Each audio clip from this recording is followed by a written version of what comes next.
So when women have an annual mammogram, there is now a density score, either A, B, C, or D, with D being the most dense and A being the less dense. And the problem with routine mammography is when there is dense breast tissue, it's very difficult to see small lesions. So if a woman's mammogram does come back with high breast density, it's really important to talk with their physician about secondary screening, and that could come in the form of an ultrasound or a breast MRI, depending on their individual risk. Most women do not know their level of risk. This results in most patients not receiving the appropriate imaging tests to screen for breast cancer.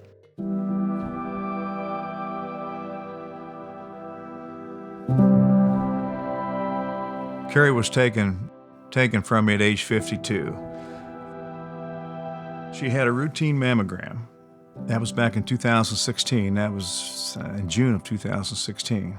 And that mammogram showed that there was a suspicious mass. And therein lies the problem. So for the next 2 years, she would have her mammogram. She would get a report. Like every woman, she's on pins and needles to get that report. And then when you get the report back, it'll say no suspicious findings. And then underneath that, it'll say heterogeneously dense breast tissue. And it might have another little line after that that says small masses are not detectable in some cases with mammography alone. But no one knows what that means. And most women don't even know what that means today.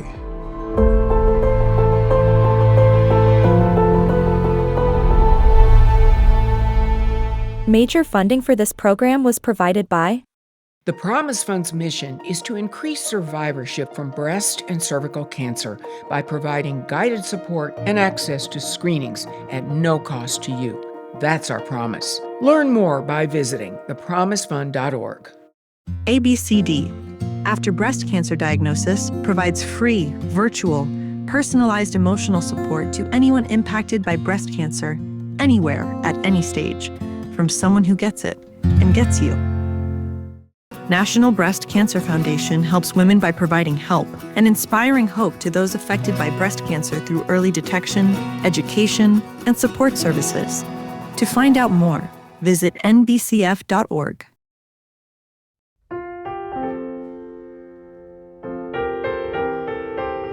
So time goes on. 2 years down the road or so, after a couple more routine mammograms, only mammograms, she felt a lump in her left breast. So consequently, it stands to reason that those tumors grew behind that dense tissue, and these were both found to be malignant. And at the time, she was categorized or staged at stage 3C. She had extreme lymph node involvement at that time. It's important to know your breast density because breast density is one of many risk factors to develop breast cancer. Breast density is the amount of breast tissue relative to fat within the breast itself. So breast density does two things. Number one, it increases a patient's level of risk for developing cancer. And number two, it makes it harder for the doctor like me who looks at the mammogram to find the cancer separate from that breast tissue. It can obscure or mask the underlying cancer. Most patients do not understand their level of risk. So the first step is to have a conversation with your healthcare provider about your risk factors for cancer. The easiest description of Carrie, first and foremost, she was a tomboy. She loved to fish, she loved the outdoors. She would outshoot most men, and I'm not kidding you. She might wade waist deep in a creek fishing, and then that night she'd put on a dress and high heels and we'd go to dinner.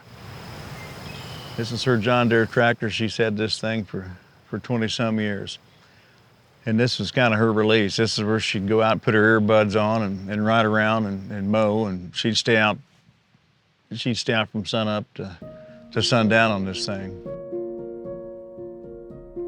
Carrie has Scottish Highlander cattle. They're the long-haired cow. They're pretty cool. And I think we've got about 22 head of them right now. And she's had some of these, when they were just little bitty calves, they would become almost pets like dogs to her. I mean, they'd walk around. You can hand feed these, actually. They're pets, yeah. We don't sell these.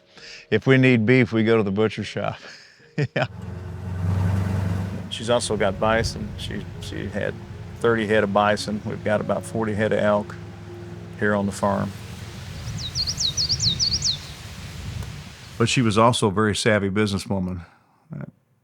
She was the head of multiple businesses in Indianapolis and Kentucky and a few other states. You know, you hear a lot of people talk about this is one of the nicest people, nicest, friendliest person I've ever seen. That was her. She'd walk in a room, make friends with anybody. She'd cook for an army. We don't have many neighbors out here, but the ones that do learn to come over on the weekends and eat because we always had so much food. Towards the end, once she was diagnosed with cancer, and then fought the first round of it, and then she ended up getting the metastatic brain tumor. They told us at the time that it was actually collapsing what's called the cerebral aqueduct. So they had her surgery. The next step was radiation because they wanted to radiate the tumor bed. And we saw about 2 years after surgery, she started having a little cognitive decline. She couldn't do the things she used to do. We were vacationing, and she slipped and fell on the hardwood floor, and she said, well, I tripped over the dog toy. And I said, well, okay. She generally doesn't do that. So 2 or 3 days later, she said, you know, I'm starting to have double vision for some reason. And I said, well, okay, maybe we need to go see the doctor about that. And she said, I'll tell you another thing. This is kind of strange. I write with my right hand, and I'm having difficulty writing right now. Called her family doctor, and he said, well, you need to go in. We got to get you an MRI. So we took her in. We got her MRI, and the worst thing you can imagine, the results came back that she had a brain tumor, a metastasis in the right side of her cerebellum. It also looked like she had a few small lesions on her left side of her cerebellum. Here you've got the upper portion of the brain, and then you have the lower portion here in the cerebellum. And this is that tentorial space that separates the upper portion of the brain from the lower portion of the brain. And you can see here from the side view where these metastases are located. And the infratentorial space is more responsible for where we are in space, such as our balance and our capacity to go up and down stairs and know where we are on that stairwell. So if patients present with disease in the infratentorial space or the cerebellum, they may be very unsteady on their feet or have frequent falls. And the next day, she looked at me, and one eye went completely over to one side, and the other eye stayed straight. And then she started to seize. So we called 911, and 911 came, got her in the ambulance, and they took her in. She was in ICU for about 4 or 5 days. They had her on a feeding tube. Things were looking great. The doctor came in and said, we've got this. Everything's working right, and we're going to transfer her to the rehab floor. Then we said, that's awesome.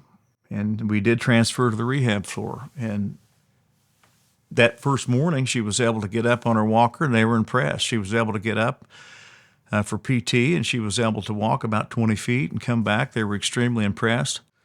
And the next morning, I went and got a coffee, and I came back in to wake her up, and she was non-responsive. And I tried to shake her, and she still didn't respond. I called the nurses in, and they came and looked at her, and they thought, well, her vitals all look good, everything, and maybe she's just having a reaction from whatever drug they would have given her the night before for sleeping. They'd given her some sleeping pills. And ultimately took her away to get a CT, and she had had a brain bleed in the night. And it was too far gone.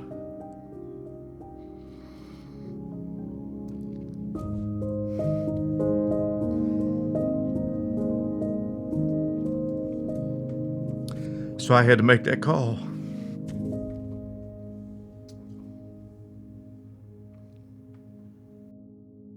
Metastatic disease to the brain remains a challenge in the treatment of metastatic breast cancer as a whole. The blood-brain barrier makes it very challenging for the medications that we give to penetrate the brain in adequate and appropriate concentrations.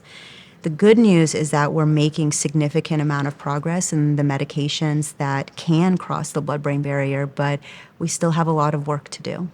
It's important to be able to detect these brain metastases early when they're small in size and small in number, because being able to treat them early means better control with less toxicity of treatment.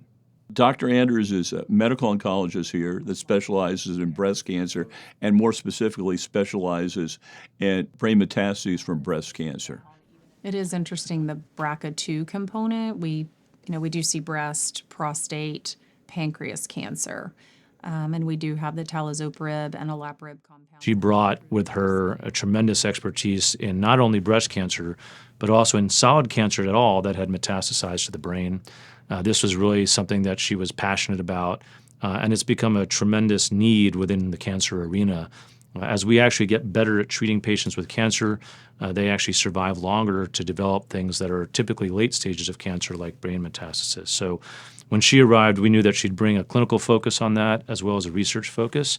And we got to work pretty quickly, she and I and the whole team, frankly, in building research infrastructure around that. And she's been a force of nature in getting that assembled here for us. I think Dr. Anders is a breakthrough woman in science because she's taking a multidisciplinary approach to the treatment of brain metastases. She is at the forefront, at the leading edge, and she is a paradigm shifter. But I think a lot of us say, who do the experts turn to, right? And that's how you know that you're that person that has forged a path. And I would say I've learned over the years that Carrie is the expert that the experts turn to. I grew up in a medical family. My grandfather and 5 of his brothers were all physicians. They actually all went to Duke and started a clinic in our hometown. So really from the time I can remember, medicine was just a huge part of our lives. It was actually my paternal grandmother who really opened my eyes to medicine. She was whippersnapper smart and wanted to be a physician and grew up in Alabama and was told that women aren't doctors. So she instilled in me in a pretty early age, middle school age, that I should pursue the career of my choosing, medicine or not. And I ended up majoring in psychology at Vanderbilt and minored in French, which is not the typical path for most physicians. But as I was going through my psychology degree, I was in my neuroscience class and was just really intrigued by the physiology of the brain, the structure of the brain. Come in. Hi. Hi. How are you today? Good.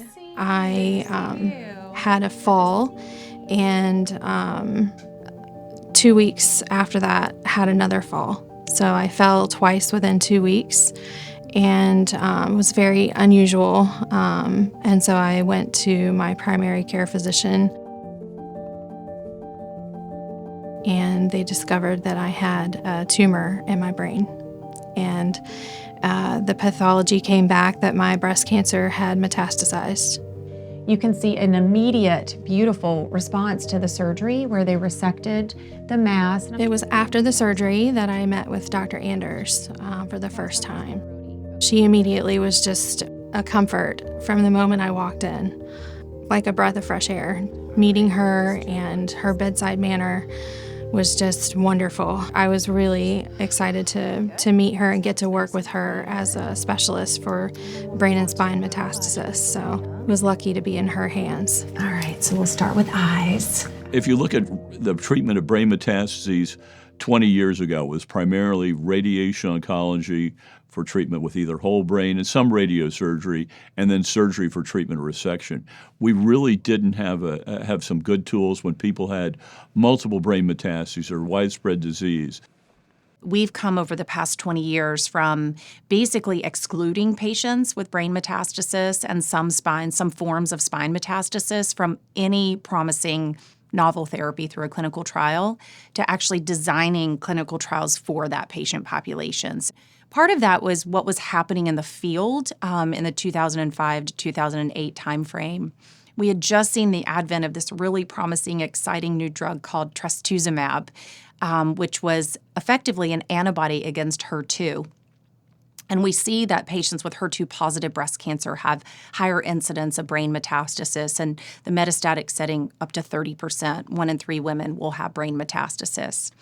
So these antibodies were doing a beautiful job for extracranial disease control. The lung metastasis were decreasing, the liver metastasis were decreasing, but we were seeing this escape to what we call the sanctuary side of the brain, and we had nothing. So that was really where I decided to pursue systemic therapies in concert with radiation and surgery to help control disease in the brain. I think early intervention for breast cancer before it spreads is, of course, the best you can hope for, because once it's spread, there's a lot of other treatments that you have to start thinking about, and some of those have failure rates associated with them, of course. But if you catch metastases to the brain, for instance, early, typically they're going to be smaller, and if you're catching them before they're symptomatic, that's usually the case as well. Anytime something's smaller, a lot of things tend to work better, and sort of logically. Radiation works better. Sometimes systemic therapies work better. You probably don't need a neurosurgeon because neurosurgeons are generally involved when the lesions are larger and symptomatic to the point where radiation might not work without us getting them out first. So as these things get larger, they start to cause symptoms, they start to cause problems, they start to make it so that therapies don't work as well. The idea of surveillance MRIs in the setting of advanced breast cancer is a pretty controversial space. I was honored to be part of the ASCO guidelines for HER2-positive breast cancer brain metastasis, and we effectively said we cannot recommend for or against brain MRI surveillance in the advanced setting, largely because there wasn't a lot of data. So now we are starting to see some emerging data that if we select patients who are higher risk in the advanced setting and do surveillance brain MRIs at the onset, we will probably pick up about 10 to 15% of occult brain metastasis, asymptomatic. The patient didn't know they were there. If we go out 6 more months, it could be upwards of 25%. And this is work that's ongoing at the Moffitt Cancer Institute. NCCN screening has recommended that brain MRIs really only be recommended in women when suspicious CNS symptoms are present. So that means that oncologists really aren't ordering brain MRIs until patients exhibit symptoms like headaches, seizures, issues with balance, coordination, and that can also mean that we're then detecting brain metastasis from breast cancer at a later stage than we are from other cancers where brain MRIs are routinely conducted per the NCCN guidelines like lung cancer and melanoma. Hi, Janice. How are you doing today? Good, thank you. I think by introducing brain MRIs into surveillance at an earlier stage in the breast cancer journey, I think that we stand to potentially improve meaningful clinical endpoints like overall survival and progression-free survival. We can see that it's stable. There isn't really any major change there. That's good. We were just seeking to answer a simple question. In our stage 4 breast cancer population, what is the rate of asymptomatic brain metastasis? And so we enrolled the 3 major subtypes of breast cancer, so triple negative, HER2 positive, and HR positive, HER2 negative, or hormone receptor positive, HER2 negative breast cancer. And our plan was to enroll 30 patients with triple negative breast cancer, 30 HER2 positive breast cancer patients, and then 40 hormone receptor positive, HER2 negative breast cancer patients that had progressed past first-line therapy. Our plan was to just do a baseline brain MRI in those patients, and then if negative, we would do another brain MRI 6 months later. And really our goal was just to see what the rate was of asymptomatic brain metastasis in these patients. So we found that at the point of the initial baseline MRI, the highest rate was in triple negative patients. About 18% of those patients had brain metastasis. followed by HER2-positive breast cancer. 15% of patients enrolled had brain metastasis, and then 10% in the hormone receptor-positive, HER2-negative group that had progressed past first-line therapy. We conducted then a second MRI at 6 months if the baseline brain MRI was negative in those patients. And then by that point, essentially a quarter of all patients, regardless of their subtype, had brain metastasis. I think we were surprised that, the rate was that high in our patients. There really wasn't much data to kind of guide us in terms of the rate of asymptomatic central nervous system metastasis in these patients. I think we were suspecting that maybe the rate would be closer to maybe 10, 15%, but to kind of see that rate of a quarter of patients, regardless of their subtype, having brain metastasis, that was quite dramatic. So 1 in 4 patients, by 6 months developed central nervous system metastasis in our study. The current clinical guidelines do not recommend routine surveillance or screening for patients who are asymptomatic. I think that those guidelines will eventually change because I think that there are certain patient populations that probably would benefit from routine surveillance for brain metastases. For example, those patients with HER2-positive breast cancer, because we know that HER2-positive disease has a propensity to spread to the brain. But unfortunately, right now, our clinical guidelines in asymptomatic patients do not recommend routine surveillance for brain metastases. Do you want to do it like the re-irradiation patients? Yeah. Okay. Re-radiation. So I do think that there needs to be more work done. We conducted our study solely at Moffitt, but it'll be important to verify these results in larger scale trials that are prospective, conducted at a number of cancer centers and institutions, to verify these findings and to make sure that we're being clear in terms of our recommendations for brain MRI surveillance in breast cancer. When I think back to my fellowship, a diagnosis of brain metastasis usually conferred a life expectancy of upwards of 6, maybe 12 months. And I'm happy to say in my practice now, I have patients well beyond the 5-year, some even in the 10-year space. So I think we're seeing significant improvements in the outcome of patients, which allows many of our industry partners to be more compelled to allow patients with brain metastasis in clinical trials.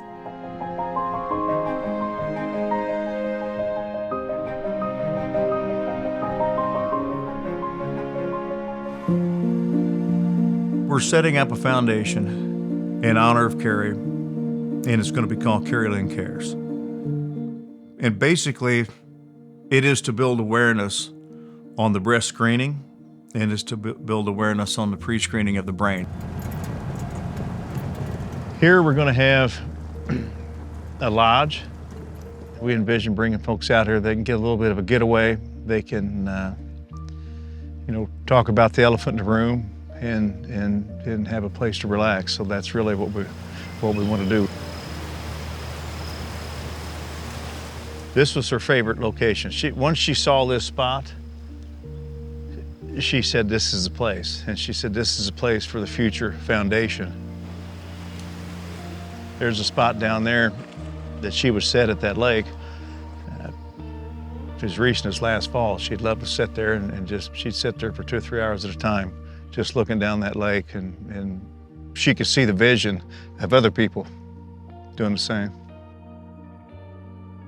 Carrie would still be with us today if she would have had the proper supplemental screening, and she wouldn't have been debilitated, and she wouldn't have had to go through the things she did in the last 2.5 years on her life after getting the brain tumor if she'd have been given the proper advice and knew what to look for. The goal is to prevent what happened to Carrie from happening to other women.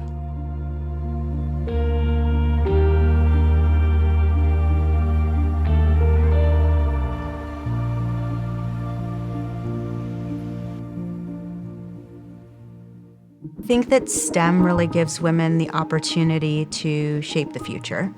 I think that women really bring a very unique voice and perspective to the table, and it really allows us to create stronger, more impactful solutions. I think it's critically important for women to pursue careers in STEM. Being able to take that scientific curiosity, whether or not it's around medicine, whether or not it's around engineering, whether or not it's around the basic biologic, chemical, physical sciences. So I think it's something that we should absolutely continue to support so that women will continue to pursue careers in STEM. Thank you. Major funding for this program was provided by The Promise Fund's mission is to increase survivorship from breast and cervical cancer by providing guided support and access to screenings at no cost to you. That's our promise. Learn more by visiting thepromisefund.org. ABCD, after breast cancer diagnosis, provides free, virtual, personalized emotional support to anyone impacted by breast cancer, anywhere, at any stage, from someone who gets it and gets you. National Breast Cancer Foundation helps women by providing help and inspiring hope to those affected by breast cancer through early detection, education, and support services. To find out more, visit nbcf.org.